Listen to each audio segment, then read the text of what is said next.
வணக்கம் நண்பர்களே. எங்கள் வீட்டில் பூனை குட்டி போட்டிருக்கு. 2 குட்டி இன்னும் கண்ணு முழிக்கலை.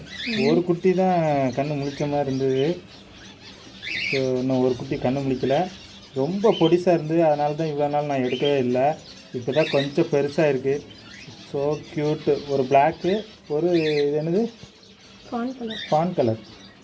ஸோ இது வந்து நம்ம என்ன சொல்கிறது, சாதா பூனையை விட இது கொஞ்சம் இந்த பரு கொஞ்சம் அதிகம் உள்ள கிட்டன். ஸோ க்யூட்டாக இருக்கும். டே அங்கே கிடங்கடா. இது இது இது தாய் வந்து கொஞ்சம் முடி வந்து கொஞ்சம் கம்மியாக இருக்கும். இது அப்பா பூனை வந்து கொஞ்சம் நிறையா இருக்கும். அது வந்து வேறு டிஃப்ரெண்ட்டாக இருக்கும். ஸோ அது நான் பிறகு காட்டுறேன். இப்போ பூனை கடிக்க வருது. எல்லோரும் அந்த பூனையை எடுக்க முடியாது. பழகுன இதுக்கு சோறு போடுறவங்க மட்டும்தான் அது குட்டியை எடுக்க விடுது.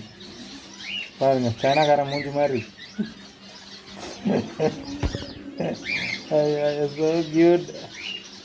எங்கள் வீட்டில் நிறைய கிடக்குது, எடுத்து போட முடியல. ஸோ வேறு என்ன, இது இப்போது நாங்கள் புதுசாக டாபர்மேன் வாங்கியிருக்கோம். அதை அப்டேட் பண்ண முடியல. அது அடல்ட்டாக வாங்கியிருக்கோம். ப்ரீடிங்க்கோசரம் அதை வாங்கியிருக்கோம். ஸோ இது உங்களுக்கு இந்த கிட்டன் வந்து உங்களுக்கு பிடிச்சிருக்கும்னு நினைக்கிறேன். அப்படி பிடிச்சிருந்தா ஒரு லைக்கை போடுங்க. இந்த மூஞ்சிக்காக போடுங்க. இந்த மூஞ்சிக்கு போடுங்க. எப்படி படுத்து கிடக்காம பாருங்க, சேட்டைக்காரன்.